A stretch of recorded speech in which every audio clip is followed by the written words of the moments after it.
What's up, everyone? Welcome to another episode of the Meathead podcast. Today, my guest is Giray Dadali. Giray has been around the ski scene forever, it seems, from putting on videos with the New York crew and Meathead Films to skiing in Utah in the last decade and putting on some great videos. We've talked about a bunch of subjects together, from skiing the East Coast, moving to Utah and skiing some real snow, using his engineering degree to work with J Skis and Forefront, and his entrepreneurship side with his company, Daymaker Touring. It was really good chatting with Giray, and I hope you enjoy it. Big thank you to this episode's sponsor, Axis Board Shop, Treefort Lifestyles, J Skis, and Planks Clothing. Let's go.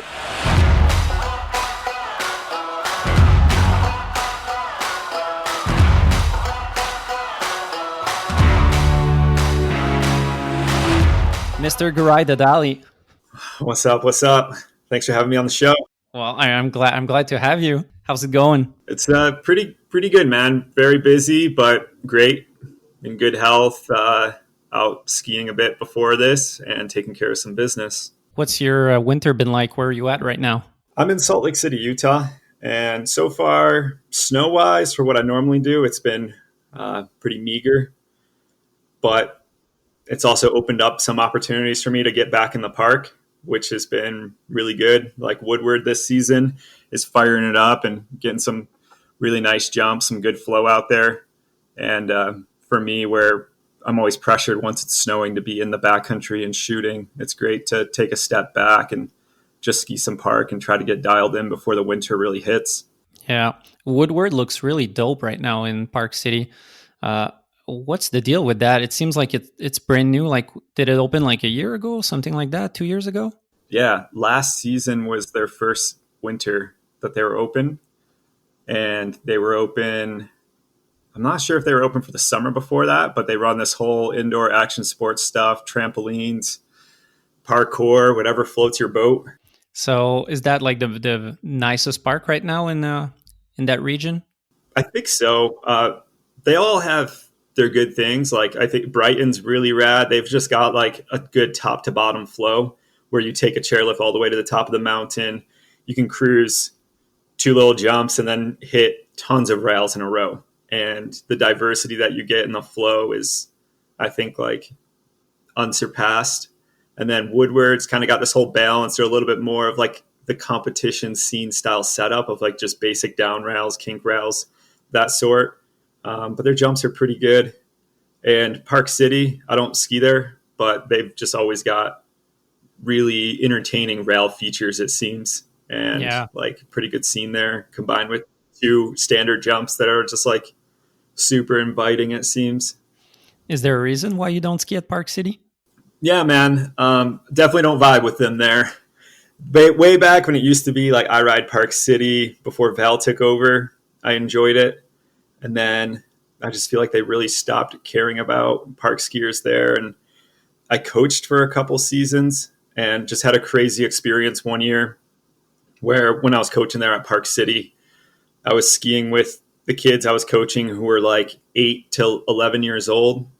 And one of the kids was just making carves on the mountain and then went up on the side, like the side of the trail where you can just catch maybe a little bit of snow, like just ramping up the side, real basic, came back down into the trail. And this person wearing like a silver jacket at Park City skied up to the kid, like super fast, started screaming at him. I got down to the bottom of the trail and he was like choking this kid out by grabbing him from the neck of like his jacket and screaming at the kid, choking him there. And I skied up and I was like, what are you doing? Like, take your hands off this kid. And he started saying that his kid was a terrorist of the mountain and he can't ski like that. Like, there's guests on the hill. I mean, it was like a little kid who wasn't even going that fast, just minding his business on the side of the trail, having fun.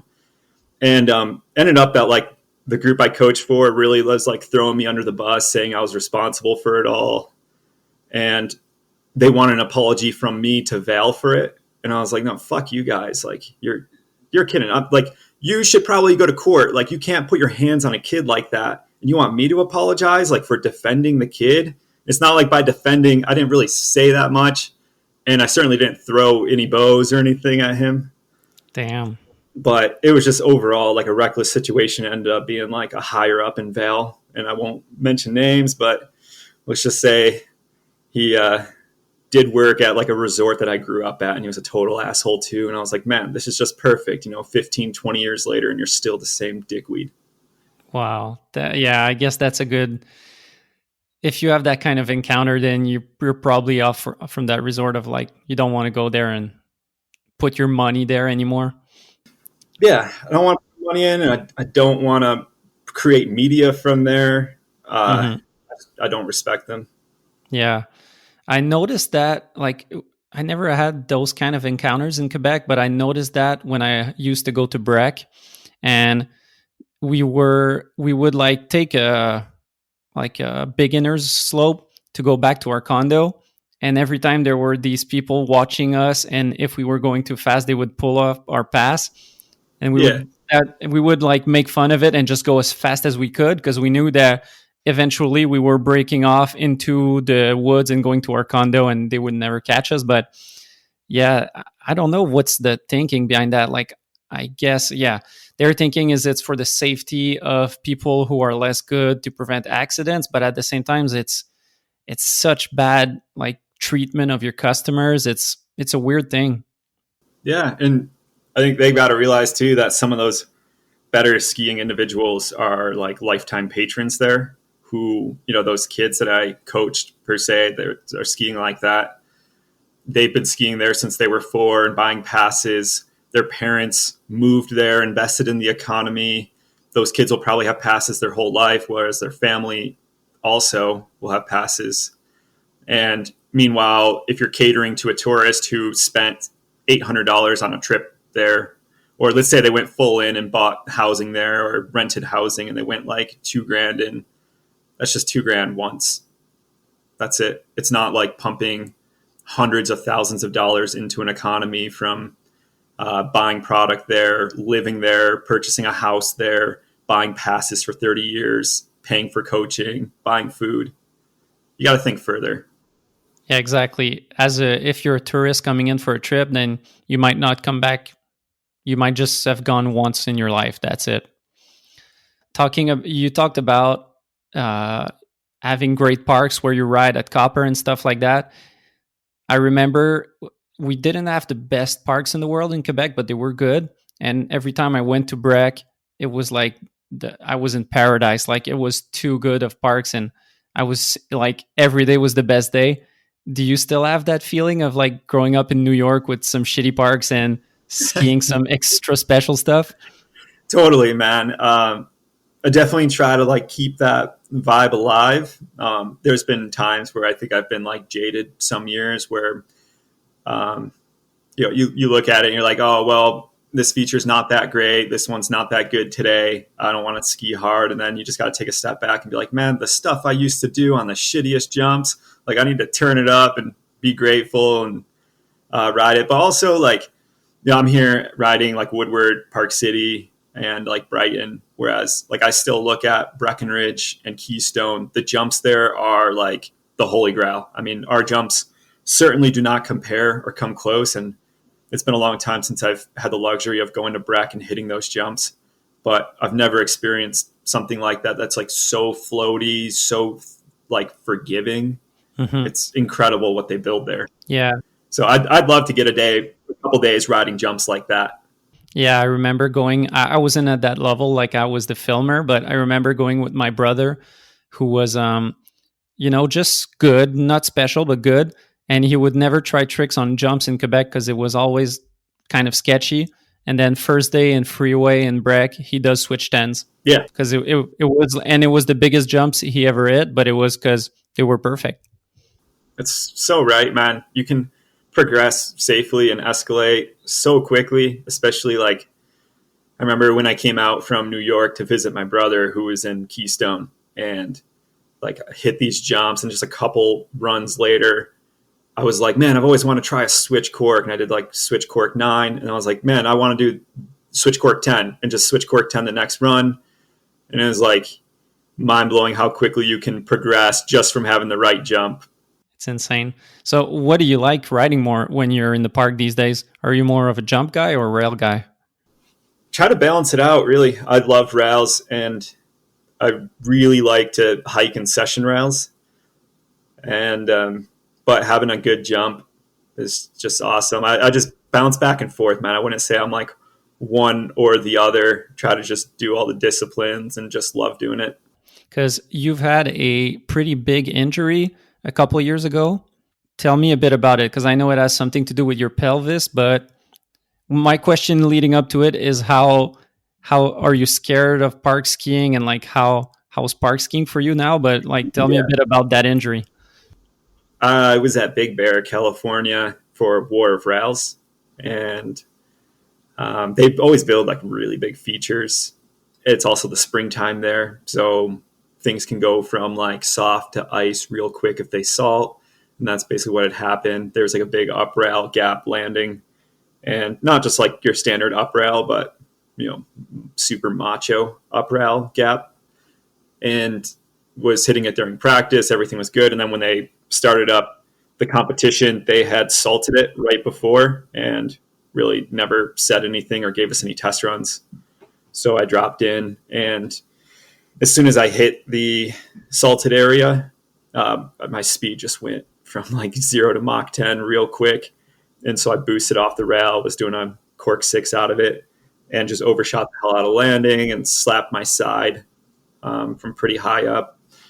So I broke my pelvis in half, like my sacrum, and then I broke my back a bit too. And so, yeah, after that, definitely taking a major step back with park skiing and park jumps. The whole idea of like hitting something huge and slamming hard on ice or even just hard pack is pretty unappealing to me at this point. And now it's time for a first sponsor break. Treefort Lifestyles is a company based out of Oregon. They've been involved in the ski industry since their inception in 2011 when they made their first pair of suspenders for skiing. They produce some of the nicest accessories you can find out there for your adventure activities, whether you're going skiing, hiking, or traveling. I've worn their suspenders all winter, and I have to say I love them. They're stylish and they're so comfortable you forget you have them on in the first place. Go check them out at treefortlifestyles.com and use code MERAN at checkout to get 15% off your order. Support companies that support skiing. Support Treefort Lifestyles. Your rehab went well, I guess, because right now you're skiing, and I saw your 2020 edit and you were throwing dubs and everything. So I guess it all came back well. Yeah, thankfully. A lot of hard work and time for sure, but came back, and I mean, I really couldn't ask for more in terms of my health from that, to be able to ski at this level. And it doesn't bother me really at all, besides like, I'd say sitting, kind of having like a misbalance of like walking, a misbalance of hips. I think it takes a toll, but I feel like perfectly fine when I'm skiing and perfectly fine when I'm active. So I guess, just stay in motion. If you're working for a day sitting, then that's when it bugs you. Yeah. My back definitely gets like really tight and seizes up when I'm like sitting in a chair, just working away.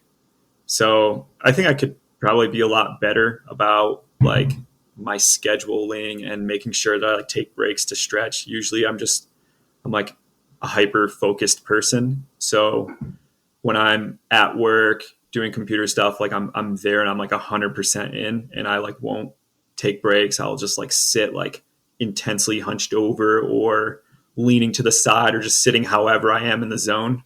Well, it's crazy, and it's cool that you made it back into skis and back to jumping full time. So yeah, War of Rails was a pretty crazy competition. It's kind of a unique thing that there's nothing like it before, and there was nothing like it after, right?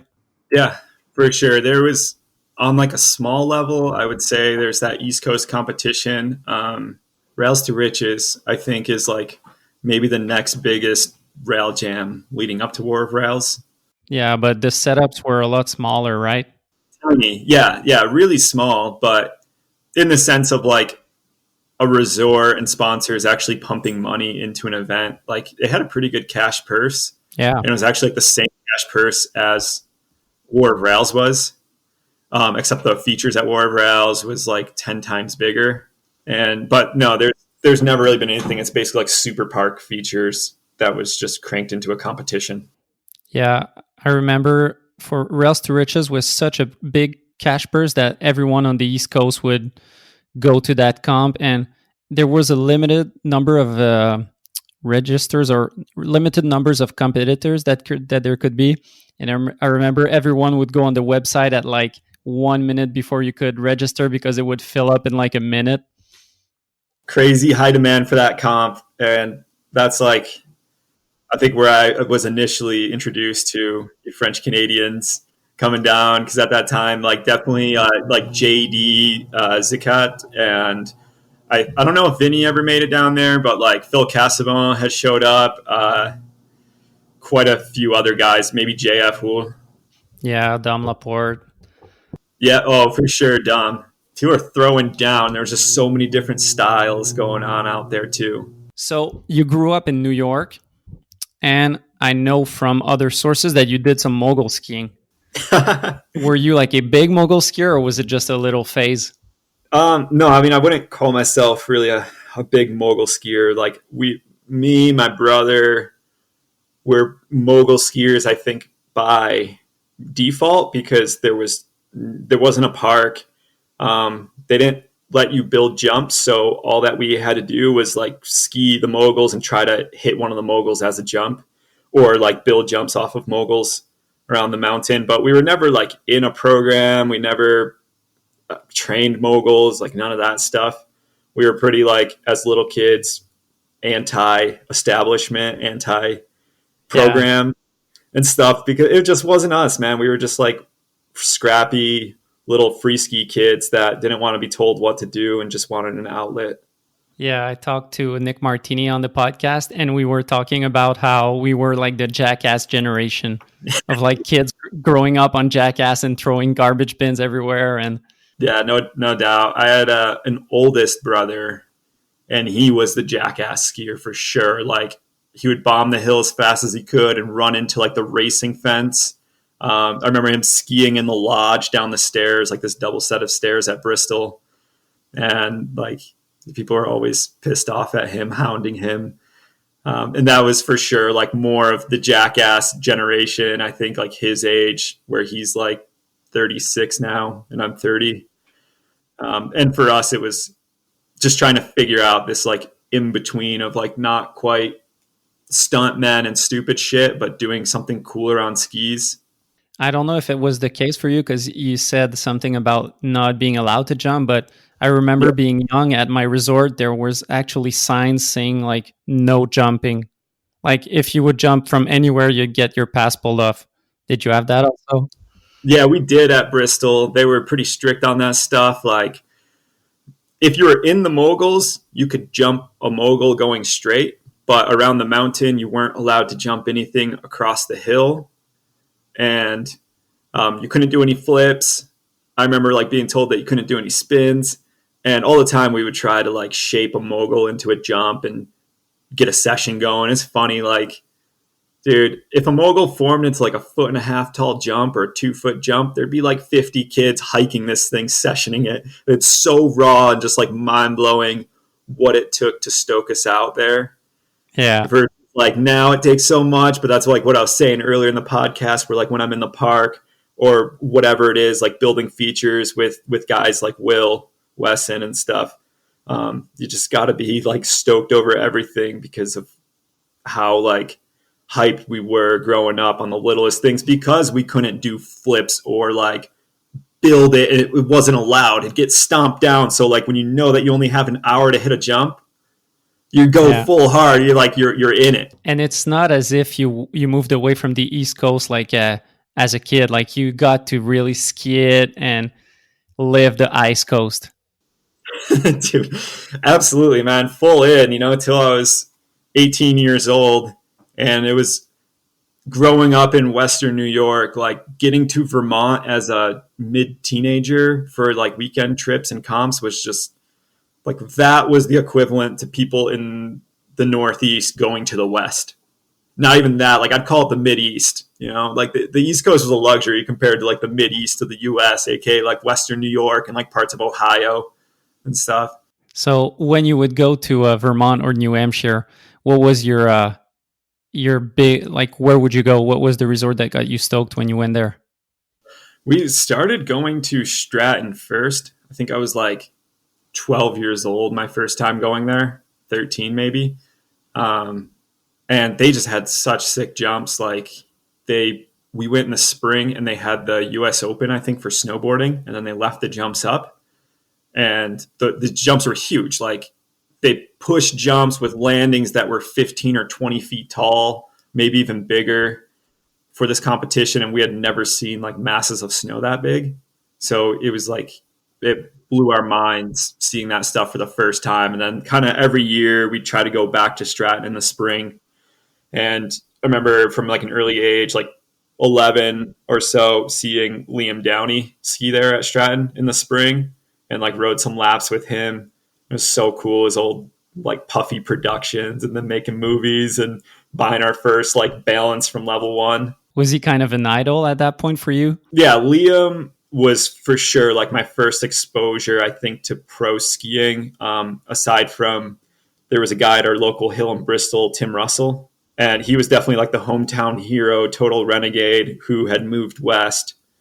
And he's probably like 8 years older than me, but we just... Yeah, Tim got was in a few movies, right? In Level 1 and other stuff, or maybe Poor Boys? Yeah, I think he filmed a segment with Ahmet that was like mostly urban in Rage Films in like 2006 or 7. Yeah. And then after that, he was in Level 1. He did like I think it was the Gravity Games. Some of those, there's like Gravity Games, rail jams and things, and a bunch of shoots. So that's so rad to see a guy from our hill, older than us, sort of, I think, pave the way into like free skiing and going west and filming. And then, Liam, catching him in Vermont was really a big gateway of like exposure to the scene there and someone to try to connect with when we would head up to the Northeast.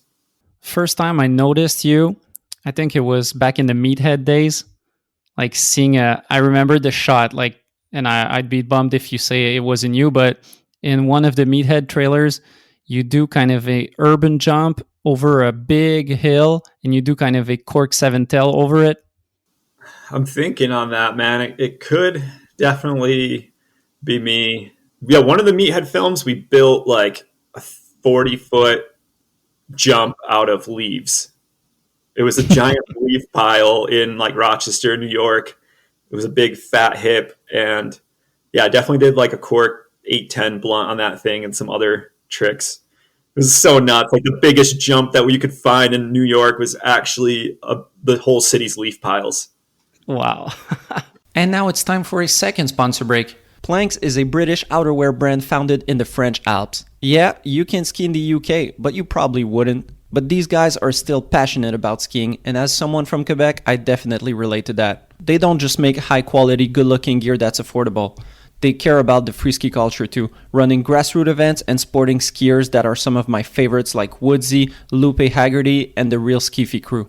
Make sure to check them out at planksclothing.com. Support companies that support skiing. Support Planks Clothing. So between the Giray skiing moguls at Bristol to Giray filming with Meatheads, what got you there? What was the evolution for you going from because Meatheads was a legit production company. They were putting out some of the best urban and like jib skiing that there was. Yeah, no doubt.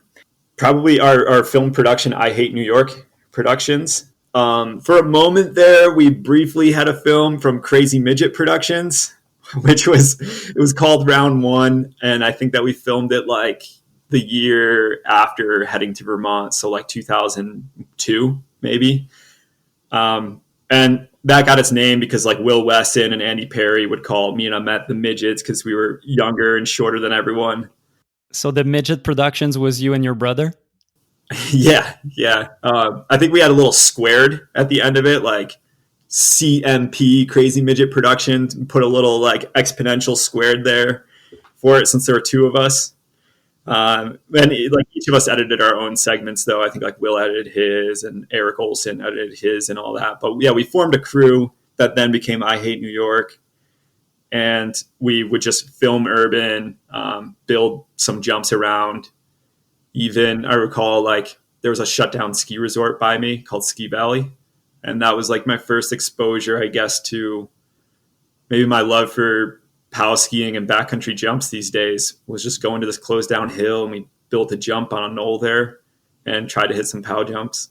I looked back at the Meathead films, and I didn't know you were in that many. Like, I thought you were in one or two, but you filmed with them for like, what, 4 or 5 years? Yeah. How was it filming with a crew that went on to be legends of the sport, like between you and Will Wesson, LJ, Andy Perry, and many more, Shea Flynn, Nick Martini?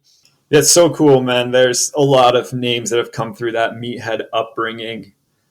For me, getting into it, I'd probably say like Will Wesson, I think really paved the way because he went to school in Burlington and met those guys and started filming, and then kind of got exposure to like our I Hate New York crew.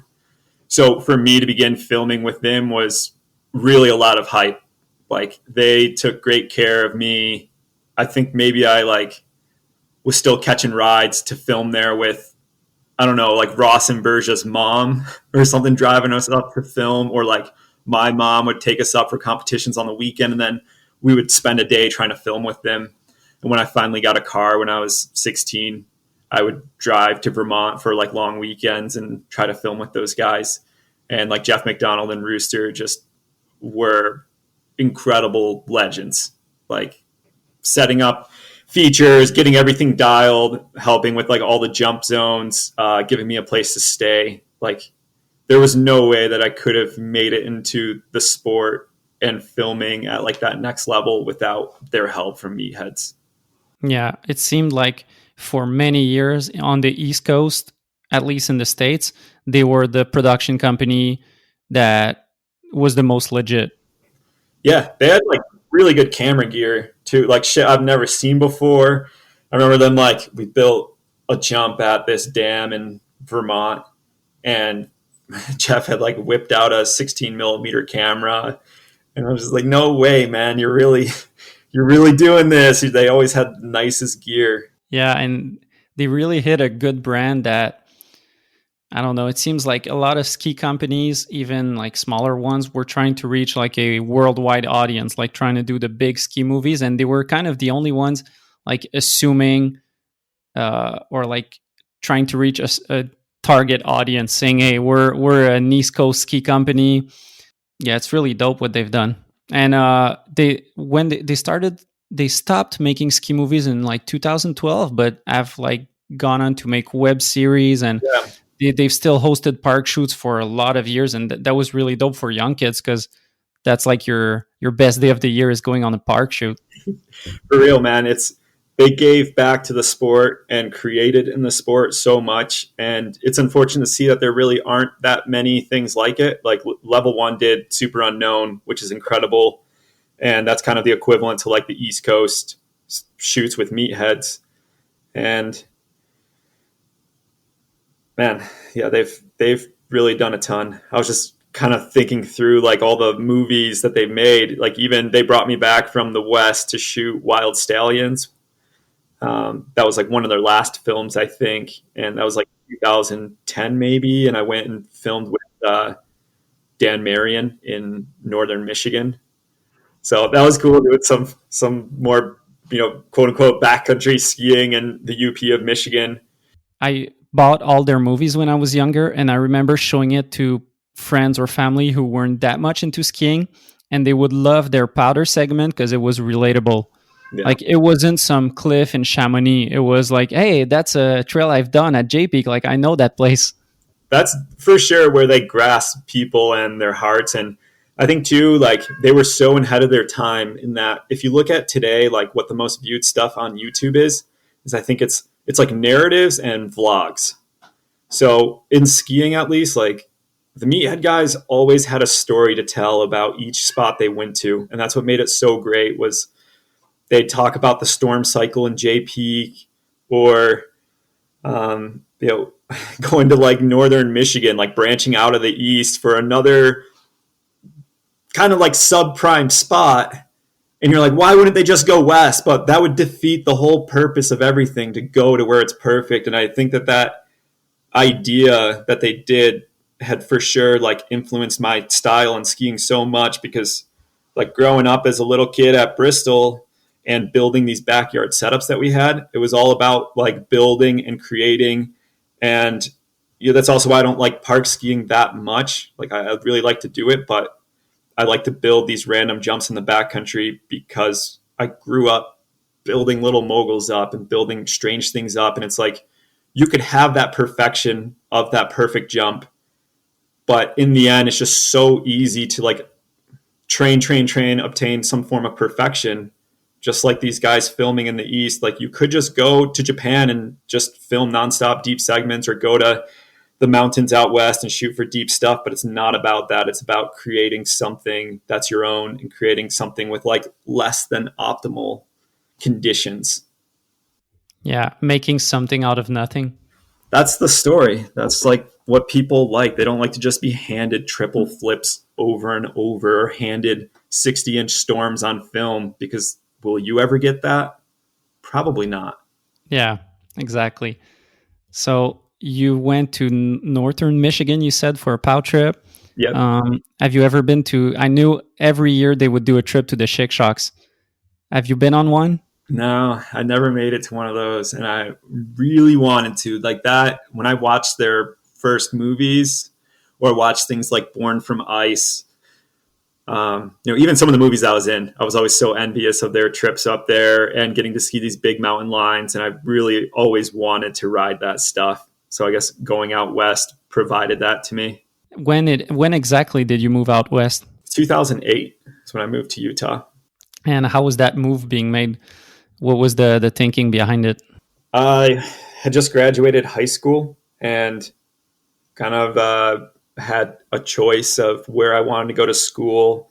If I wanted to go to school or just ski or whatever. And it just seemed like just skiing wasn't an option at all. The only way to like financially do it would be to go to school out west. And so that was a major catalyst. And I don't know if I would have been able to just ski and get by. Like, it's not like I ever had like endorsements or like major sponsors with money or anything. So getting out and having the opportunity, luckily, from like performing really well in grade school, I had a scholarship, and Utah provided me a really good financial package to go. You were a great skier. Like, you were in movies, you were doing competitions. Was there a thinking of you of saying like, okay, I'll skip on college for a few years and just trying to make it? That's what my brother was doing. Like, he was 2 years older than me. So though we grew up like filming together and I think like competing together in these things, he had this opportunity 2 years before me to move out and do what he wanted to do with his life. And he went full in on skiing. And I just felt like at that time, without having big sponsors already or like any money already, that it was like a risk I wasn't really willing to take, nor did I want to do this risk. Like, I thought that for me to be able to go out west and like go to school here, I would be given Park City, like the raddest park there is, right there. And I'm like, this is like a perfect opportunity as it is for me to excel in my skiing. And I think that there were so many people about my age too that were incredibly competitive, who had good financial backing or went to like academies, had all this like training stuff already going on. They were just going to be so far ahead of me of what they could do. It's not like I could have the money to hit the competition circuit, which is what I wanted for some of the time.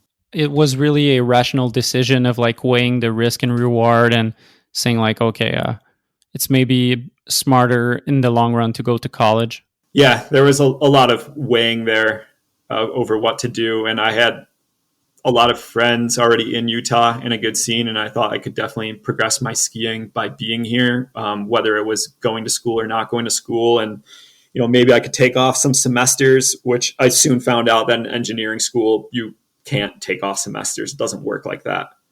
So you can take a reduced load. You can get down to like 12 credits maybe.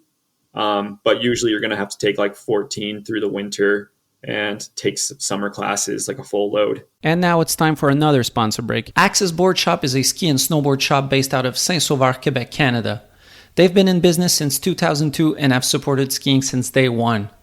From sponsoring numerous athletes to putting on competitions to helping out movie productions, they've done it all. Axis is the core board shop, and they've got everything that you might need this season. Check them out at axisboutique.com or go check out their shop in Saint-Sauveur. Support companies that support skiing. Support Axis Board Shop. So how was it for you managing the ski life? Because even though you weren't like Tanner all traveling all over the world, you were still skiing a lot and filming and competing, and at the same time doing an engineering degree, which is not the easiest. Like it's it's the kind of school that you need to put work in, right? Yeah, I'm for sure a juggler. Like I said, coming from New York to Utah, skiing that park at PC on the weekends and then like 2 half days a week was pretty incredible to me. Also, I had a long series of injuries, I think, which kept me out of the competition scene. Like right when I moved to Utah, I skied probably like 2 months, and then my Achilles tendon flared up for almost the entire season. The next season, I tore my MCL and got, early season and late season in. Another season, I had some other kind of bullshit little injury. So all these things that like really kept me out of being able to hop into the comp circuit. And what I would do instead is just like pick up a camera with friends at PC and just film around with them. So I had like really good, awesome roommates, and we filmed each other and made some cool edits and shit. What was the deal with your Achilles injury? Because it seems like an odd injury to happen in a ski boot. Like, how does that happen? I was visiting Met when I was 16 or 17, skiing at Brighton, and I aired off some like maybe 6-8 foot rock and landed on a rock. And when I landed on it, my boot just like exploded, pretty much just like ripped in half. And the sheer force of like stopping immediately and folding my boot in half had partially torn my Achilles tendon, and then also like broke some of my lower leg from it. So that was like definitely a huge bummer. Like 3 days into my trip to visiting Met to come ski for like 10 days, just sat the rest of the time on the couch. Because I don't know if you've heard, but Tanner all announced that he teared his Achilles this winter. Yeah. Filming for Real Ski. And when I saw that, I was bummed for him because he's someone that has had to deal with a lot of injuries. An Achilles injury, like, do you think it's something like you that he might have broken his boot? I have no idea. I think that you can overflex a ski boot without breaking it and tear your Achilles, and especially as we get older, our tendons, they stiffen up. So maybe like from me at 16, it probably took flexing my ankle to, let's say, like 75 degrees to partially tear it. Whereas being this age or Tanner's age, maybe you only need to flex it to 50 degrees really quickly when your muscles are pulling that hard to tear something. So maybe you might not even really need something that catastrophic to do it. And Tanner, luckily, he's one of a kind in terms of his ability to come back from injuries, train, and he's an absolute machine of putting his mind to something. So I'm sure that with really good PT, he'll be back and he'll be hungry again. There seems to be, let's say for ACL injuries, there seems to be not a casual, but a classic way of getting that injury, of like landing a bit on your ass and tweaking and having your skis kind of in a certain position. Like that's the classic way of people seem to get their ACLs. I was wondering, like, is there a way that your Achilles gets off it? I've heard of people like explosively damaging their Achilles from just cranking too hard. Like if you're a sprinter and maybe you just didn't warm up proper, like your muscles are so strong and you try to go full sprint that just that sheer force of like popping off of your toe and like your calf pulling on it and stuff, that you can rupture an Achilles. And that's crazy. For me, like after doing my Achilles, just all these ski boots kept rubbing it wrong or like pulling on it wrong. So like I was skiing in full tilt boots when I moved to Utah, and just the way that these intuition liners, the way they would pressure my Achilles would begin to irritate it. And deep down, I really couldn't figure anything out. Spent like maybe 2 or 3 years putting different liners in different ski boots until I found a solution to allow me to ski again. And what was that? Man, I think I was riding like maybe an Intuition liner in like a Technica boot for a season that felt okay. And then it wasn't until maybe that I got into this K2 Pinnacle that it really started to feel good for like everyday skiing. But now at least my solution is a pair of Zip Fit liners in, I have a Lang and also a Fisher boot. So the Zip Fit, I think for me at least, is key. Like that solved so many of my boot issues I was going through, between like my Achilles to having like a low volume ankle, but like, you know, a pretty strong, girthy male calf. Ski boots are such a hassle. Like I remember being younger and we would always get shin bang when jumping. And I think it was just because we'd land on like backseat, but we would put mouse pads in our boots to like soften it up. That's genius. Yeah, it worked, but yeah. Office guy with shin bang, you can now whip out your mouse pad and get to business when you're done skiing. Yeah, that would be a great J Skis concept. Comes with a mouse pad. Yeah.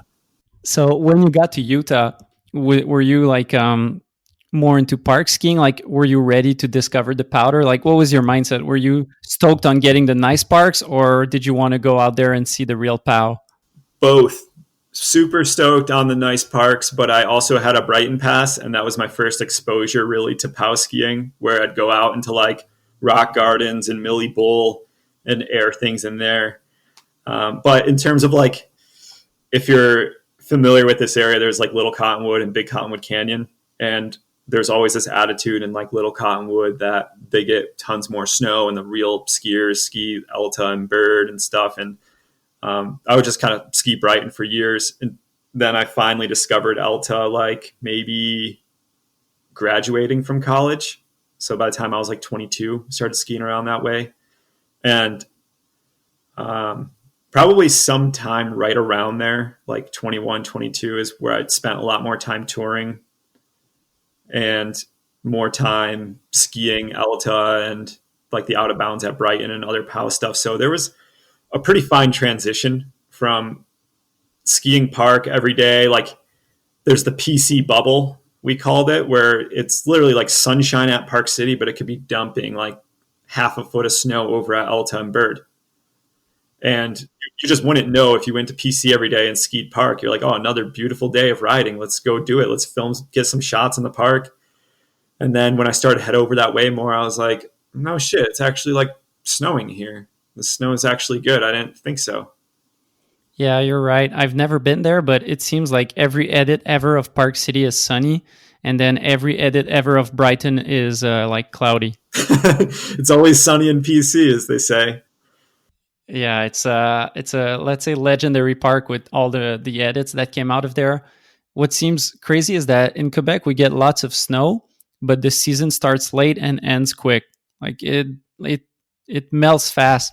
But it seems like in Park City, you'll see around the slopes there, it's grass almost, like there's nothing, but the park is still open. And like, how's the climate over there? Do you have something special going on? It's the dryness in the air.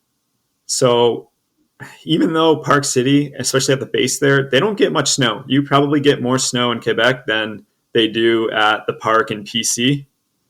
But the dryness in the air, it could be like a 40-degree day and the snow doesn't melt at all. But they also do like a bunch of snowmaking at the base. That's how they fire it up so quick.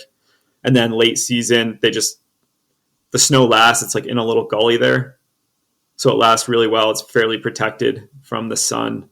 And the sun's super strong here, though. That's why you'll see like it could be midwinter and you'll have a bunch of exposure on the south-facing slopes and grass.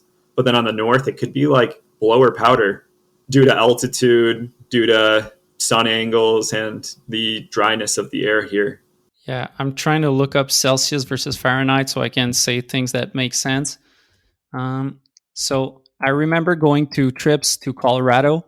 So we drive from Montreal to Colorado.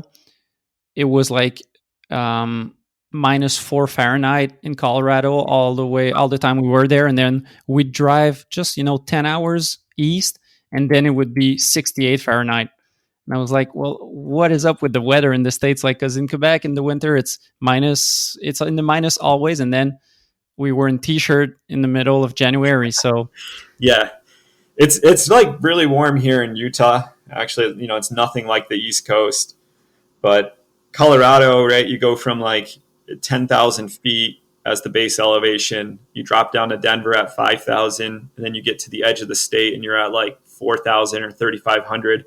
And elevation matters so much here. Where like Alta, it could be like at 9,000 feet, it'll be 20 degrees, but then you're down in the valley here in Salt Lake, and you could really go out there in a t-shirt if you wanted on a sunny day. that's living the dream. It can be pretty nice, but at the same time too, I think we're really subject to changes in the climate where snow levels rising here is not a good thing because we can't go any further up, and just warmer. We don't get those cold blasts that Colorado and the East Coast get. You competed for a while when you were younger. You competed in slope style events and rail jams. Like I know you won Rails to Riches, you podium or won at a War of Rails. Yeah. So you did all kind of disciplines. What was your favorite back then, and looking back, what events or like types of events do you have the best memories of? Vermont Open was the best. Like their half pipe was incredible. It'd normally be slushy and 22-foot super pipe walls. Just a fun time to throw down in it. And then the slopestyle course was amazing. Like just huge jumps, steep landings. And I think the scene there really sucked you in of like all these rad skiers, and even skiers from the West Coast too would come out. But you just had like all the sponsors, the magazines, like not for the sense of you could go there and get sponsored, but like the whole industry was there. It was something I never grew up seeing in New York. So to finally see like all these people who are really on the inside and just super fun, really passionate skiers, and being around that rather than being around like ski patrol racers, mogulers, and like just kind of dickweeds at the local resort, is such a blast. And they just held it down so well at Vermont Open. Yeah, it seemed like the Vermont Open was really the biggest competition on the East Coast for like slopestyle skiers. Yeah. There was also the Mega Mother Hucker at Mount Snow was a great time. It was a Mega what? Mega Mother Hucker. It was a big air competition. And that's one where definitely some guys from Quebec would come down. But like Liam Downey was always competing in that. You had Nick Martini, and then like all the academies came down to it. It was a great competition on maybe like a 55, 60 foot table. And when did you stop competing? When did you say, okay, enough is enough? Is it after your pelvis injury? Yeah, the pelvis one definitely did it in, but I'd say even before that, I think when in like maybe 2010, I went to Winter Park for a slopestyle and just threw down a run that I thought was really sick and got scored like absolute shit. And I was freaking over it, man, over it on the slopestyle stuff. And I was like, I don't think I could do that much better right now. And if I'm going to get scored like that, then like, what's the point of skipping school or putting more time into it? But the War of Rouse was the end of any major organized, at least hard pack competition, the competition that I would do.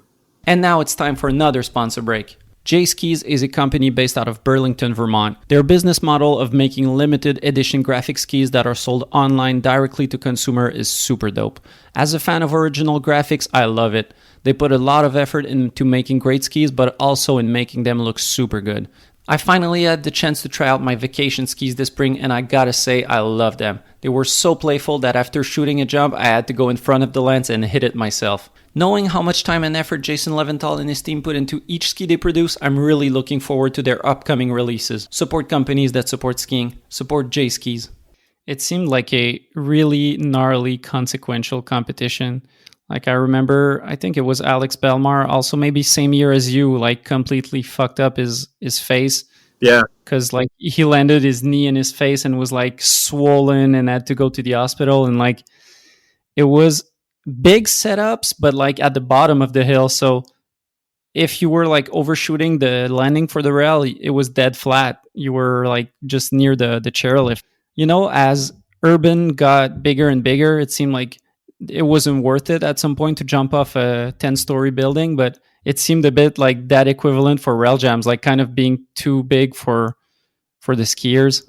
Yeah, I think so. And when you are hitting urban features too, like you're constantly maintaining those features, or like you're very in touch with them.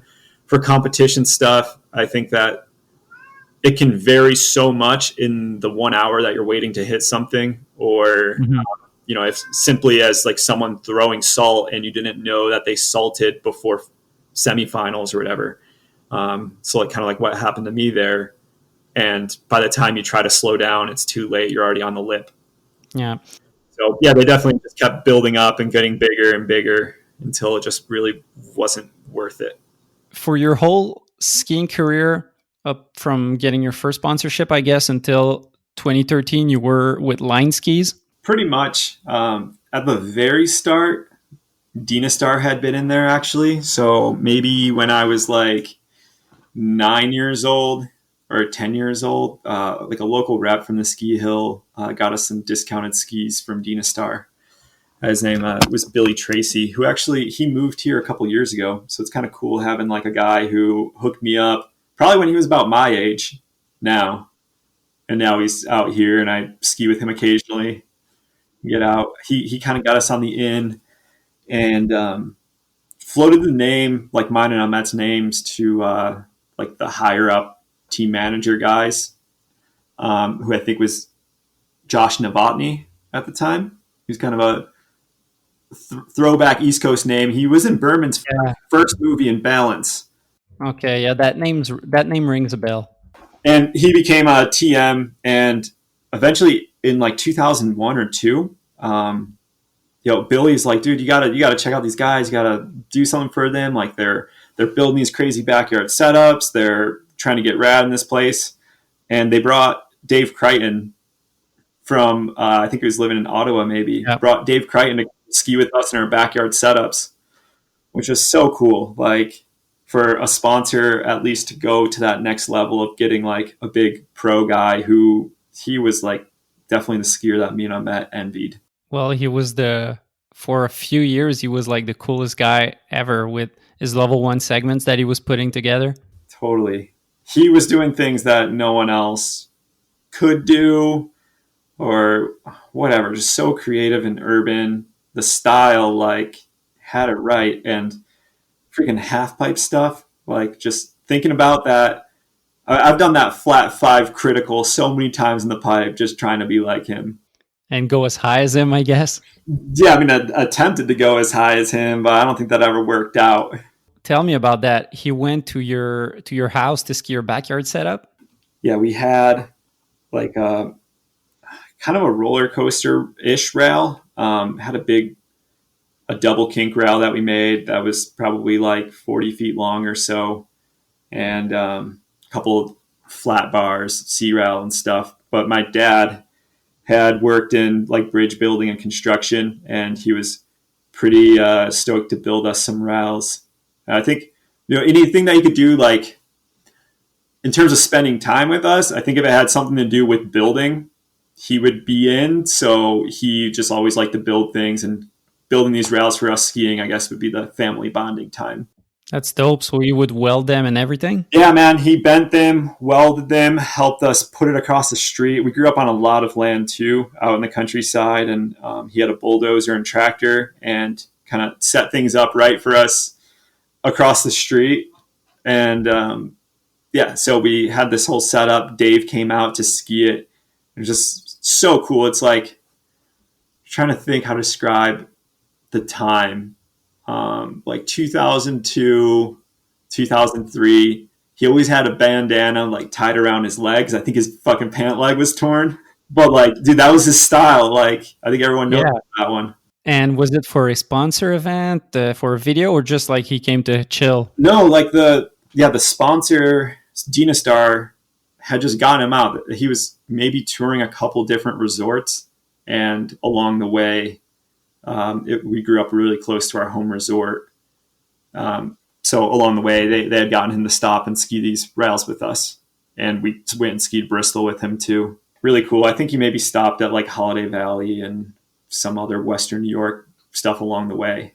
That's so dope. Like, it reminds me of what Henrik, Phil, and Beepal did a couple of years ago, which was the Inspired Demo Tour. Absolutely. Where instead of like going, like Henrik was still at the X Games, and I think Phil also maybe, but anyways, like they were professional skiers, and instead of going to Breck for a month, they went to like the shittiest hills there was. But Henrik still came back, I'm pretty sure, to win like the X Games after skiing dirt. Yeah. That's the year he did his nose butter triple cork. But yeah, that stuff is so cool and so influential. And like, you know, Andy Perry and like Ross and Berja, Will, they do the Tell a Friend tour, and some of the other guys that I grew up with. Have you ever went on that? I haven't been on the Tell a Friend tour, no. Usually like I have not had the ability to travel in the winter for like that extended of a time for the most part. And now like with skiing powder and most of my filming, as well as like marketing for, let's say, like Daymaker touring or Jay's POW skis, the midwinter taking off is really quite difficult to go ski in the Midwest and East Coast. Mm-hmm. You've opened the door there. I'm curious. That's a big chunk of what I was curious to talk to you about is right now, what are you splitting your time in between? Because you still ski a lot. You film some backcountry. Like I've said, you've released your 2020 edit, and it's dope. You've skied some great stuff, but also you're working with J Skis. You're working with Forefront. You're working with Daymaker. What's the Giray schedule these days? The normal schedule right now in the winter time is, if it's not snowing, I will wake up and usually get on. I bought like a fitness bike recently, so I'll normally hop on that and be on my phone answering emails for Daymaker Touring, usually my binding company, and then I'll be answering emails too for like Jay or Forefront or something, just connecting with them if I need to. Go through the Instagram stuff with messages and DMs, whatever from there. And that day, maybe like 2 days a week, I'll try to, with it not snowing at least, I'll try to head up to Woodward or Brighton for a few hours to go get some laps. But then the rest of the time I'll be working. So normally I'll go like from the bike to my computer and start either hammering away at like shipping product to customers or potentially doing engineering work for the Daymaker stuff, like trying to create a new model or whatever we're working on, dealing with like manufacturing. And then I'll hop into usually like a meeting with Jay. Right now I'm working on a project with him in the engineering side of things. Relative to J Skis, you're not only a skier on the team, you're also, well, tell me about it. I know you do more than just being a skier on the team, but I wouldn't be able to define it. What do you do with Jay Skiza? Because I know you do a lot. Yeah. So originally in like 2013, I had joined up with Jay before he announced that he was forming the company, or I just knew that he was leaving Line. Joined up just kind of as like an athlete, more or less just like a peer saying, hey, like I want to be a part of helping you by testing skis or getting you media, whatever you need. So hopped in there, created videos for him, went out and skied, gave him engineering feedback, more along like, I think there's a clear definition of the engineering versus like the athlete feedback, where I would mostly give Jay like athlete feedback. I'd say like, hey, this one could be stiffer. This one skied well. This one needs like a radius change, whatever. So that athlete side. And then for years, just skied for him while giving like input on things such as graphics and that like athlete side of ski input. And then recently, basically with like the acquisition of Jay of Forefront 2 years ago, that's when I hopped in as an engineer with Forefront, starting to learn the whole ski engineering side of things, of which I had a lot of knowledge in like in CAD and engineering design, and a lot of like solid mechanics things where I worked on that Hoji Hole project. That was kind of my baby with them. But then with Jay, I don't do too much of the ski engineering. That's up to like Francois, who's like, I'll just call him ski god. Because they make their skis in Quebec. You talk about Francois. I guess that's the guy who runs the, how do you call that, the factory in Quebec? No, that's someone else who runs the factory in Quebec. Francois is strictly Jay's ski engineer, who's been a long time ski industry engineer, probably like 30 years maybe.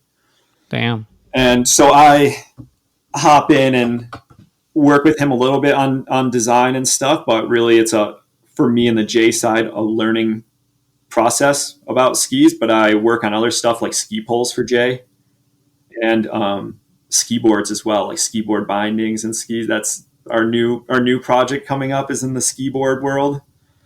Damn. So, I'm like a young Padawan in the ski engineering side, because I'd say that's pretty new stuff to me, dealing with like these layups and things. And it's like I know what I want out of a ski, and I can understand what people or other people want and design for their needs. And in Forefront, that's where I've taken more of like a little bit less of the Padawan role with their ski design. I've taken like what I've known from Francois and Bob as well and rolling it over into designing for Forefront. So you studied mechanical engineering? Yep, that's right. Before working on the ski specific stuff, did you have any like normal corporate 9-to-5 jobs related to mechanical engineering? Not really. Through college, I spent 2.5 years interning, which is also why like maybe I didn't get to ski too much either through the end of school. Where taking a full load in school, I also worked like 20 or 30 hours a week doing an internship with a biomedical company where I worked on designing like implants and stuff. So like knee replacements, vertebral implants. So I got my start in engineering in the biomechanical world. I'm trying to just figure between the biomechanical world and getting to work on skis. I guess it's a big change, but also you're a skier and you've skied your whole life, so you know the product. But how big of a learning curve is it to work on the engineering side, and what does it implicate for you as an engineer? I think that the ski engineering side is really quite different from what I was doing in biomedical engineering, or even that's even more similar to Daymaker touring, what I was doing. The ski design is really different as like, I think it's more of an art where like coming up with these layups, these shapes, all these things, they don't stick to what I would call like engineering formulas, to me at least.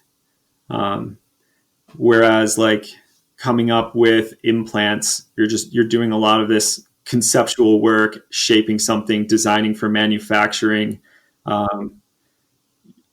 You're solving a problem that has like a definite, there's a definite problem and there is some sort of definite solution.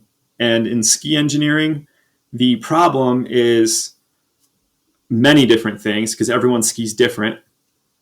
And your solution can be done in a ton of different ways because that ski could be done as a rocker, a camber, different materials. It's kind of crazy. And then like the layup side, you can get into so many variables as well that I think that experience in the ski world goes a lot further initially, at least, than like, let's say, an engineering degree in the ski world. But you couldn't hop into designing ski bindings or like Daymaker stuff or biomedical stuff without an engineering degree, I think. Mm-hmm. Yeah, that's a great point you said of there's not one great pair of skis. Like if you take some racing skis in the powder, it's going to be shite. And if you take party and, you know, like you're right that in each person has his own taste. Like there used to be really like slim park skis, and nowadays people are riding like on 105 millimeter skis of width. Totally. So it's kind of trends that evolve and technologies that evolved, and kind of there's a lot of R&D, it seems like, of people being creative and trying out new materials. Like I don't know if you've ever ridden them back in the days, but at some point Line did the Afterbang, which was kind of a skateboard type of Totally. material, or That ski was really cool. That was neat about like being an athlete for Jay early on, was getting that exposure. He had really cool engineers working for him that shared a lot of information with me and testing. And that afterbang was so neat of like, could we take this like skateboard deck construction and apply it to skiing? And it worked well for like buttering and all this stuff. Like the ski wasn't that durable, but it was also like, I think they were just trying to make a much cheaper ski for like the things that we do in the park. because I never wrote it or got any feedback from. I have friends who wrote it, but I never got feedback. Was it like, why didn't it last as a product? Was it about the durability? Not quite sure. Actually, never really got that information, but I think that there was a lot of problems with the edges blowing out around the tip, and that sandwich sort of construction just couldn't deal with that like slapping impact over and over. Could be all sorts of different things of why that ski continued to progress. Along with the ski design stuff, really, to me, like I was talking about the problems that you're trying to solve and the needs. And what's really cool about skiing is that your needs are just, they're constantly changing. And like, that's why ski engineering and ski marketing and stuff just always has something to do and is driven by the athletes. So like the athletes come out with a style and ride a certain way, and then the ski companies try to catch up to them with like, how do we create a ski that mimics the way that they ride and then market that. So I feel like that's like a major push, at least in our side of the sport and industry, is this imitation game driving progression of ski design. What do you think of the differences between like touring skis and POW skis? Because it seems like maybe I'm missing on something that I should know, but it seems like park skis have a clear definition in my mind. Same for racing skis, same for powder skis. And then there's that little side in that ski cell now that they're like, oh, these are touring skis. Usually it's weight. A touring ski is just constructed lighter than your standard powder ski. And a good example, like coming from J skis, is the Slacker versus the Friend. And if you were to look at the core construction of these two skis, you have a Friend that has a lot more maple throughout the ski, and thus like it has a lot more vibrational damping to it. And you look at a Slacker where it's a lighter weight construction and it only has maple runners going up the side, but then the rest of the ski is constructed out of a lighter weight wood. And so it has a nice snap to it.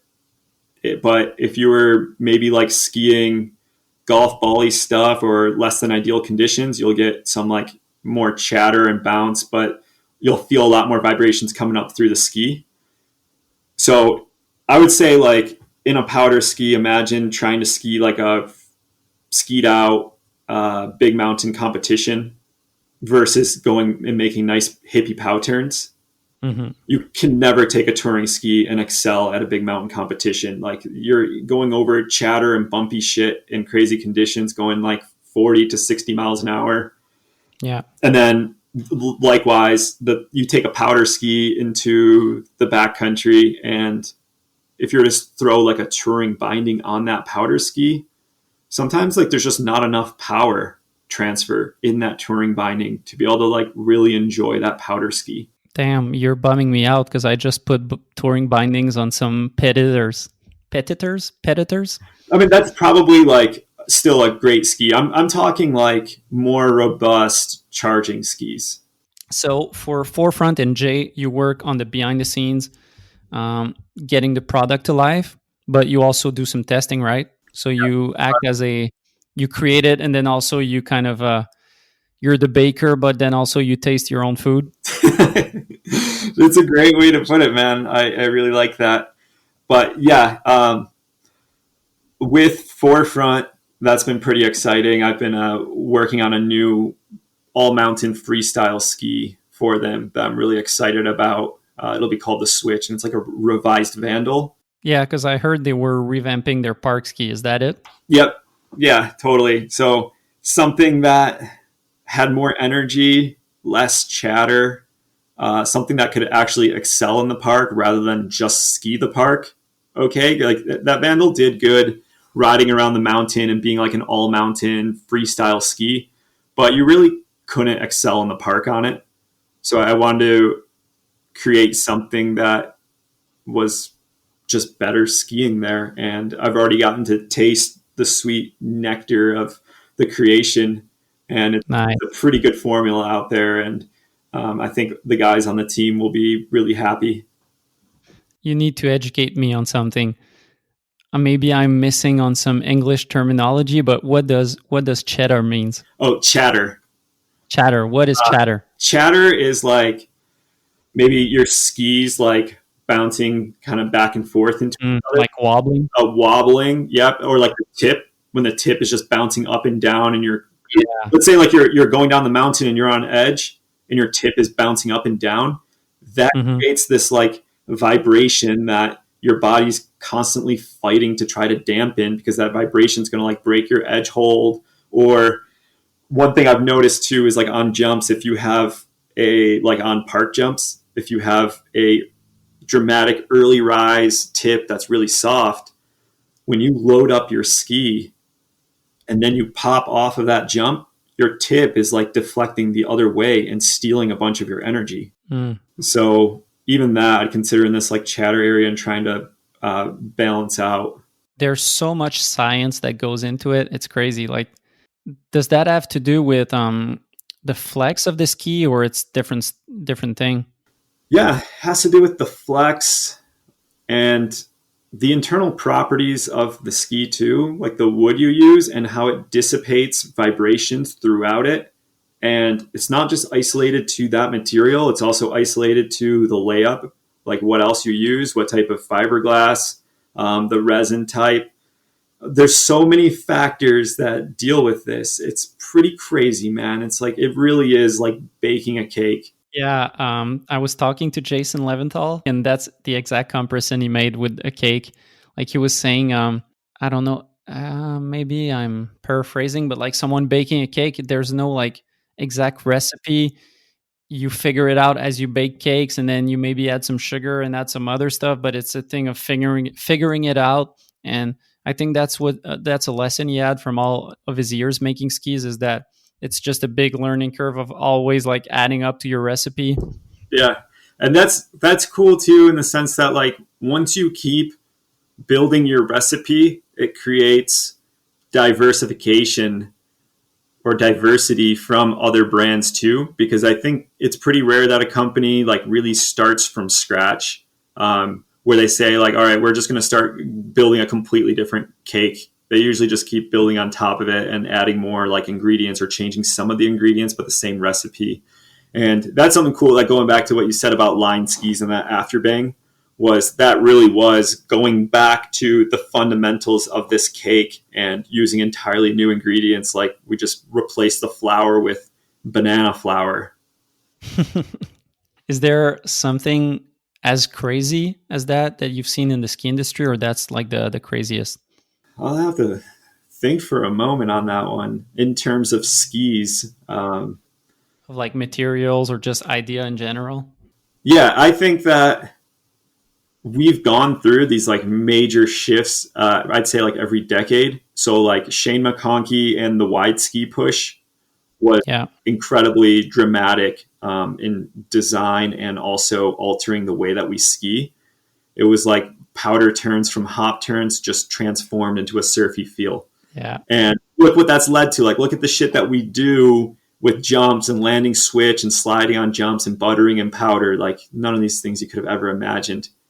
Yeah, I remember seeing movies when I was younger, the early Poor Boys and Level Ones, and it seemed like such a hassle to land switch in the power. Like people would be on their face, like with their hands trying to survive. Yeah. And nowadays it's like nothing really. And that's a tough one too. Like the ingredients that go into making a ski that land switch well in powder, oftentimes you're giving up a lot of your forward skiing ability to accomplish that. And I think the problem coming from the athlete side is that the ski that I want to be able to be like more balanced and land switch better.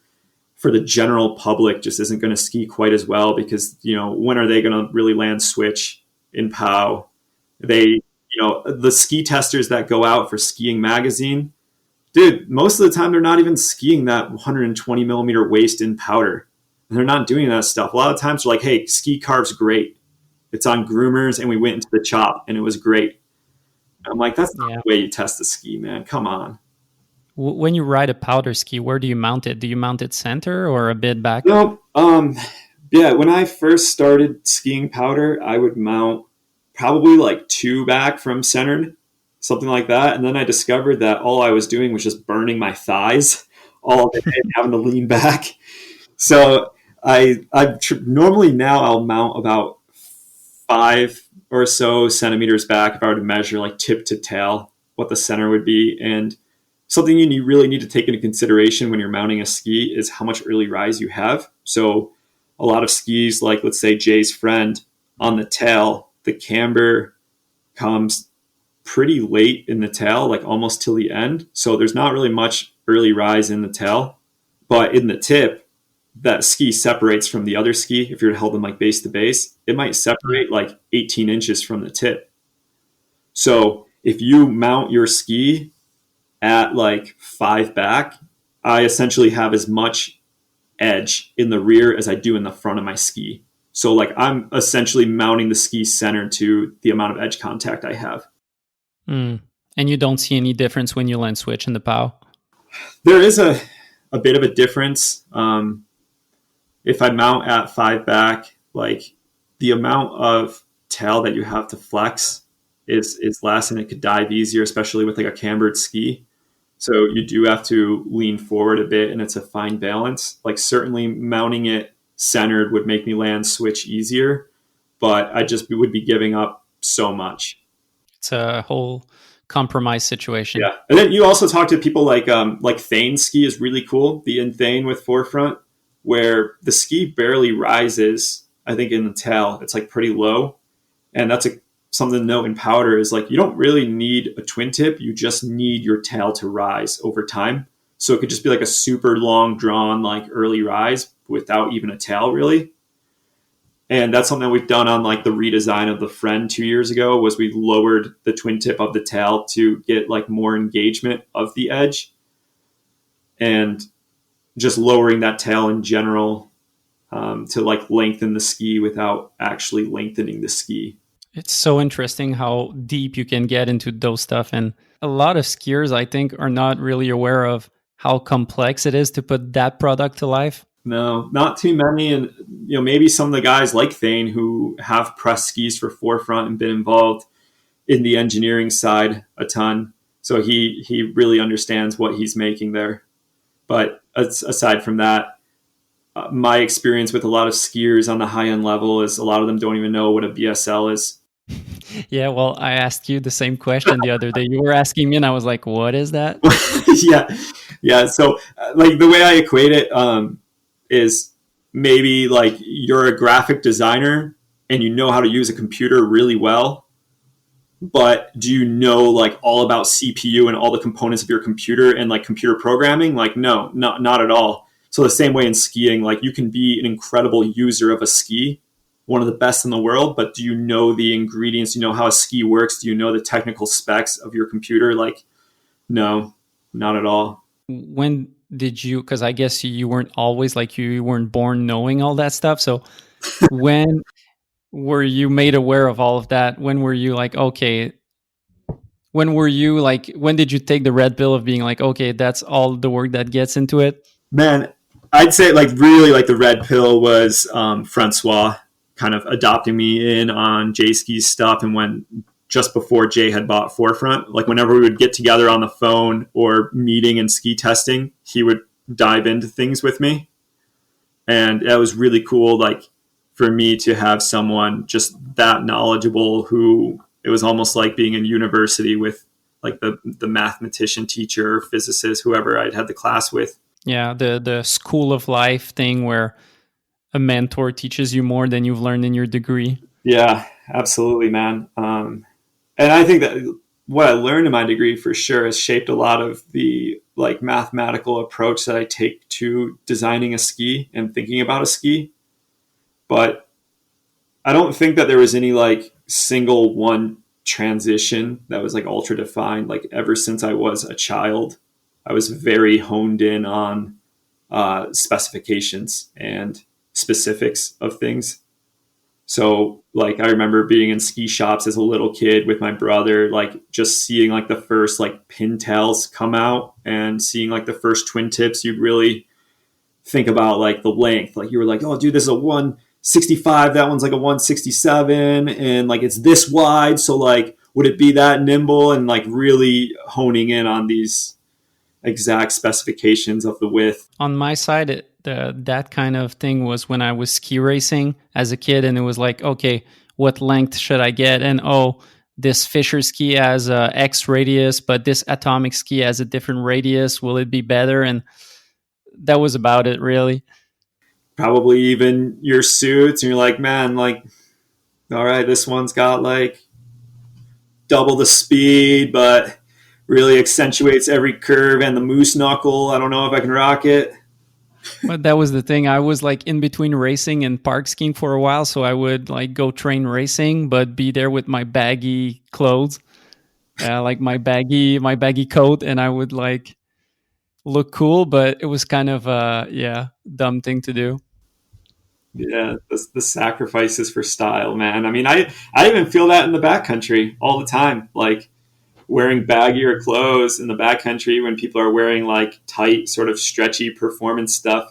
You know, for me, I'm like still kind of view that as like the skimo and like racers sort of way, where I'm on that like free ski, free ride style, and it's just not something I'm willing to give up. I'm like, dude, I'll deal with like 10% less stride to go out there and not be A-framing. You got to look good for the shot. Yeah, no doubt.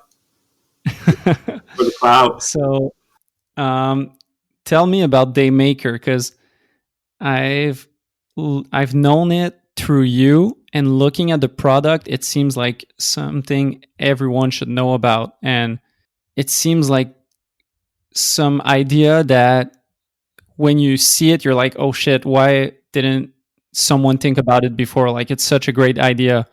Basically, tell me if I'm describing it right. It's an adapter for your normal fixations with your boots to enable you to do touring, right? We could go back to the beginning of things on it, and basically there was an old product out there called like the BCA Trekker, and it utilized a single pivot clipped into your binding, kind of mimicked your ski boot, and then your ski boot attached to it, and it always fell apart. And it didn't work as a single pivot because if you were able to pivot forward and clear your toe piece, then that means that when it sits down, it would hit your heel piece with a single pivot. So what do you mean with a single pivot? What's a single pivot? Single pivot's like a door hinge. So like At the front, it's a fix, and it just opens up from one pivot attaching a lower deck to an upper deck. We, like me and my partner Chris, had designed something that's a 4-bar linkage. And so it still took like the same basic ingredient of, hey, let's make something that your boot can attach to and go into a ski binding, but we're going to do it entirely different to solve this major problem. And with a 4-bar linkage, you utilize this top deck and a bottom deck, and they're tied with a linkage in the front and a linkage that's like in the rear of the binding. So what that does is, instead of like when you're pivoting forward, like lifting up your boot, your top deck, like your ski boot, will shift back and it'll clear your toe piece. But then when you go ahead and step down, it shifts forward and it misses your heel piece. So there's also a ton of other benefits with that that we wanted to work on, because most of the time I was going out and skiing a non-walk mode ski boot. Me being like, I'm 185 pounds, I'm 6'1". There is hardly a touring boot on the market that I feel can handle the way I want to ski big mountain and the way I want to hit backcountry jumps. I would just overflex everything. Mm-hmm. A 4-bar linkage, it also adds back this extra motion to your body when you're taking a step that is taken out normally from being fixated in a ski boot. Like you don't have any ankle pivoting in a ski boot. So until you have like a walk mode, then you have some better motion. So what could we do that creates something that just walks easier? And with this 4-bar linkage design, it's like the center point. So if you imagine on a door frame, like the pivot point is where the door meets the wall. It's like a singular point. But on a 4-bar linkage, there is no singular point. It's called a virtual center, and it shifts like forward and back. So when you take a step, the spot that is rotating is constantly moving, and it moves like as you lift your foot up higher, that virtual center shifts back towards the ball of your feet. It's hard to imagine. It's super. You're like the Neil deGrasse Tyson of skiing. Dude. Oh man, that is such a compliment. Like just tall and handsome. Well, you're blowing my mind. Like I've had to Google 4-bar linkage. So Wikipedia says a 4-bar linkage is the simplest movable close change linkage. I don't know, like it doesn't tell me more, but it consists of 4 bodies called bars or links connected in a loop by 4 joints. Generally, the joints are configured so the links move in parallel planes, and the assembly is called a planar 4-bar linkage. Yeah. So ours wouldn't be a planar 4-bar linkage because our top deck, that will, the angle of that in relation to the ground will change anywhere from 0 degrees up to about like 80 degrees. Whereas the spot that clicks into your binding, like the bottom, which would be called a ground, that plate down there always stays at 0 degrees if your ski is your reference. Touring is a big thing right now. Well, in Quebec at least, and it seems to be all over North America. It seems to be a big thing. And one thing that personally prevents me from getting into it is that it costs so much money. Like, as you said, getting a specific pair of boots for touring is what, like $800? Yeah. Then you have to buy your bindings for touring, and it seems like it's the best offer that you can give is Daymaker, with like saying, hey, you can save up over $1,000 and it'll do the job as much or better, it seems.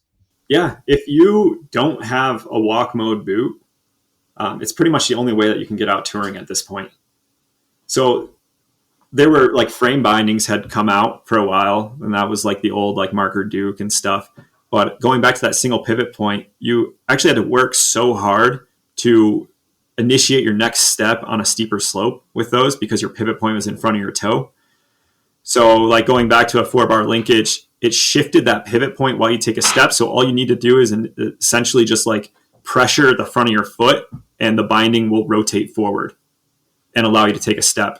So it made walking a lot easier in the backcountry up steep slopes, and especially for people who don't have $800 or $500 walk mode boots. And you could go out and use your normal downhill ski bindings that you know and trust. And, you know, in Quebec, like most of your days, you're just going to ride the resort, but there are some good powder days out there and you get some snow. It's just not worth it to go get a dedicated setup, especially if your budget is not $1,500 or more. How complicated was it to bring that product to life? Like, I know from talking to you just before the podcast that you have a 3D printing machine. Yeah. If I would have guessed, I would have thought you made it like in China or something like that. Well, certain parts are made in China. We make a couple parts on the 3D printer here, but in terms of like how difficult it was to start it, Chris Trunick, my partner, he had come up with like the initial design shaped out of wood, and he went touring on it like that. And then we had some metal bent at a local facility to try and get like a metal version and stuff, and then progressed it from there and met with. So that was like the initial prototype? Yeah. All that initial prototyping was kind of done here. And then what had happened was we went to a lot of local manufacturing facilities trying to work with them, and our units just weren't big enough. And also no one had any interest. Like they just wouldn't return calls, emails. They didn't. If we did like meet with them, they'd be like, well, I want like half of your company or a portion of the company, and it would cost you this much, which was like $250 or something a unit. Mm-hmm. And And a lot of they're made out of plastic, right? It's made mostly out of metal, and a little bit's made out of plastic. Okay. Because I was about to say, yeah, if you produce the plastic, then you need a mold for the plastic, and then Yeah. just creating a mold is a lot of money or upright investment to make it happen. Yeah.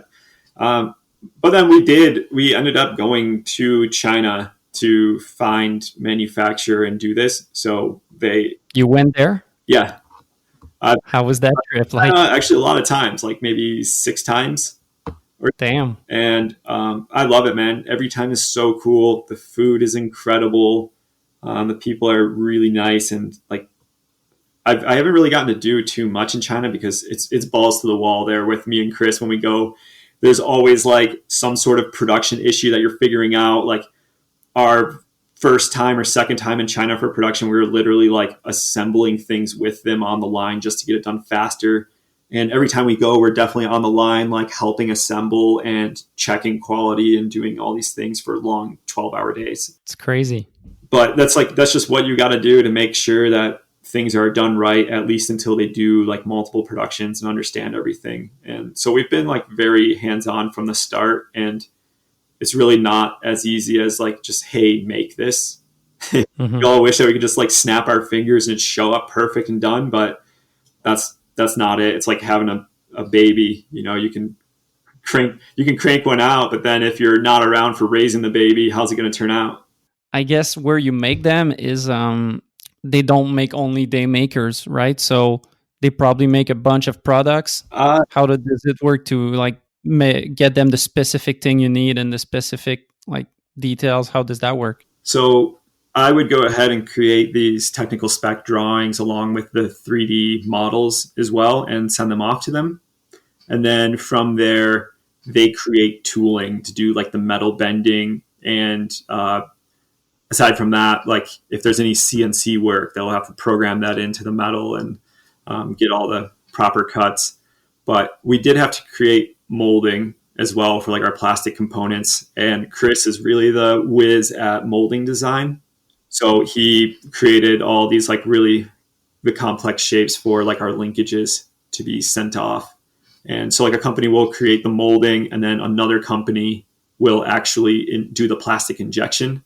And then another company does like the assembly as well as the metal parts too. So it's all coming from a lot of different sources. And the company that we use, like they make other products, but they don't make products that are involved in any of the outdoor industries. So I think that's a big difference too, is like a lot of bindings are made in the same factory, and a lot of ski boots are the same factory. And for what we did, it was completely outside of these. Like what other options did you have? Because as you're saying, your factory that you're dealing with is not involved with the skiing or outdoor industry.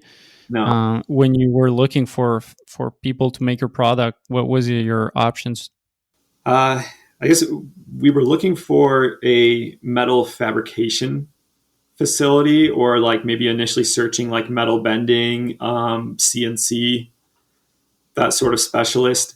So if you're searching for a company, you could probably show up as a Westerner with some sort of contact and say like, you know, take me to the spot where they make snowboard boots or something. Like maybe you'd have some luck there getting in. But also a lot of people, this is like trade secret stuff. People try to keep that to their own and protect their facilities. Now with like Alibaba out there, you can do a lot of great searching, and sometimes they'll have like samples of pictures of, let's say, snowboard gear or like bindings, but it's not very commonly made. So, yeah. And then also, depending on the brand, they probably want to keep that a secret too. So they won't allow a place like on Alibaba for these companies to post those pictures. Looks like some James Bond stuff of hiding your secrets. Yeah. Well, I like the patent world and the IP world is nuts. And I think that there's a lot of scams that happen within it. I firmly believe in that. And I also believe too that your idea isn't protected in Asia either. So yeah, your best bet if you have something and you don't want anyone to rip it off, is like, have a good relationship with your manufacturer. Like we've for 5 years been working with them and the different manufacturers. We always pay on time and always pay well and promptly, all that, and super communicative, and just have never treated them poorly. Aside from that too, create something that you also don't think that your manufacturer can make without your help. Good point. You're a major key in that.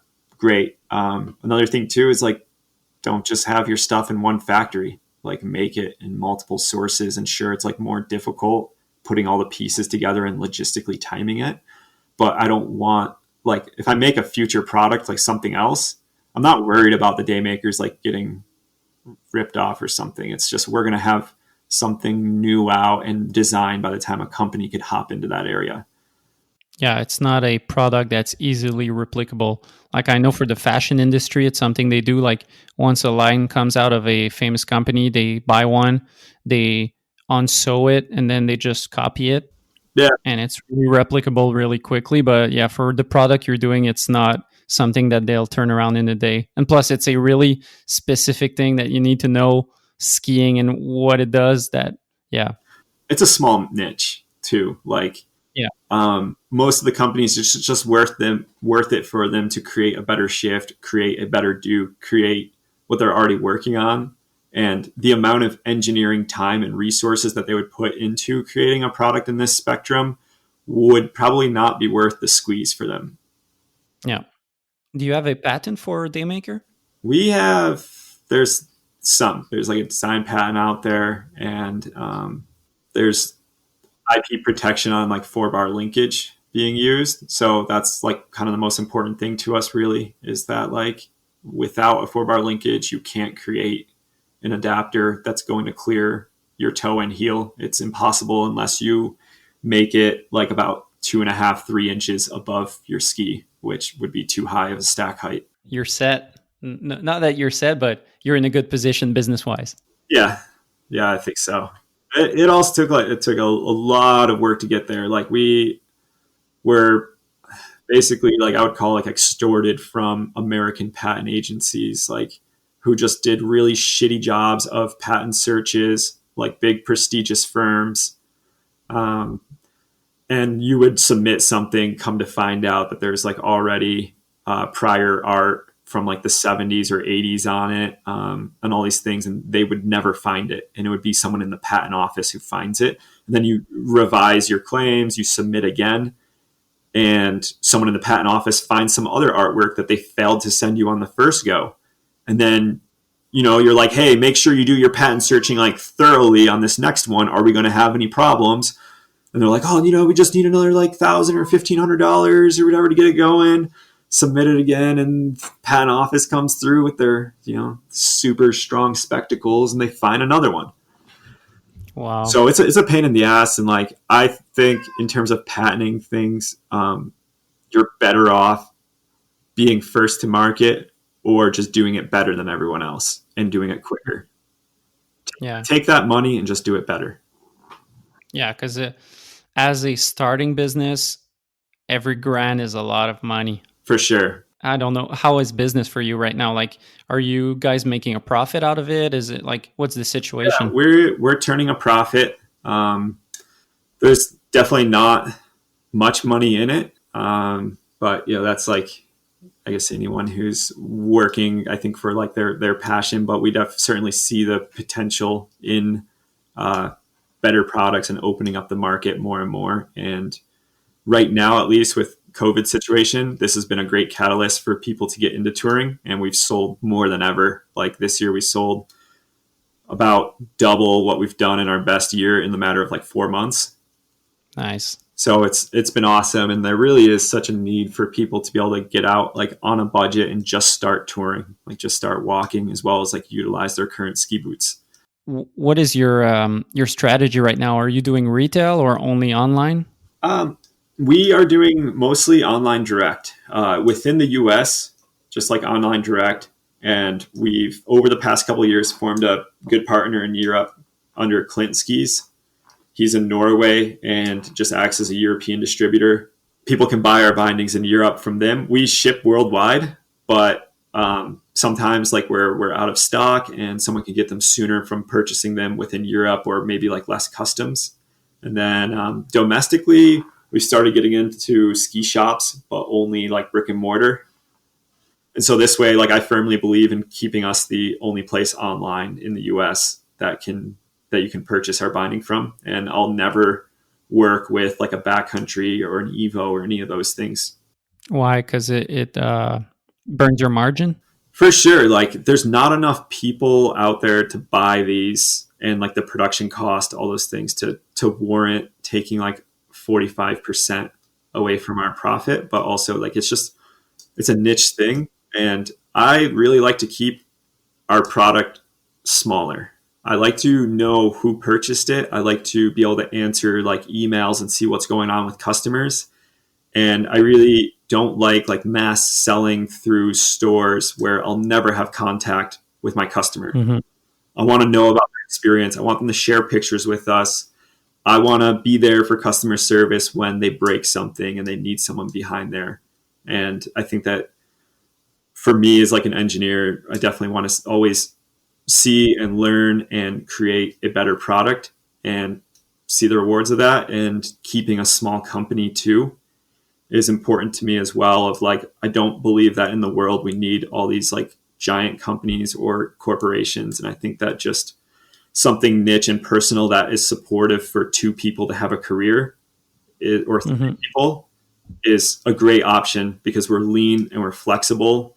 And if anything like COVID hits, we were able to excel through it. Whereas a lot of companies were like, oh shit, we threw tons of money and grew too fast and all these things, and now we're screwed. Or like the reseller didn't buy from us and now we can't get by, and we've got 30 people relying on us for a paycheck. Well, thanks for coming on the podcast, Giray. Really appreciate it. Yeah. It was great chatting with you. It's awesome to dive in, catch a little throwback to the East Coast days and all the upbringing, and cool to, share some of my nerdy mind with you. So this is it for episode 14. I hope you enjoyed it. It was really good chatting with Giray. He's a really smart dude who has a lot of interesting things to say. Big thank you to this episode's sponsors, Axis Board Shop, Treefort Lifestyles, J Skis, and Planks Clothing. Peace.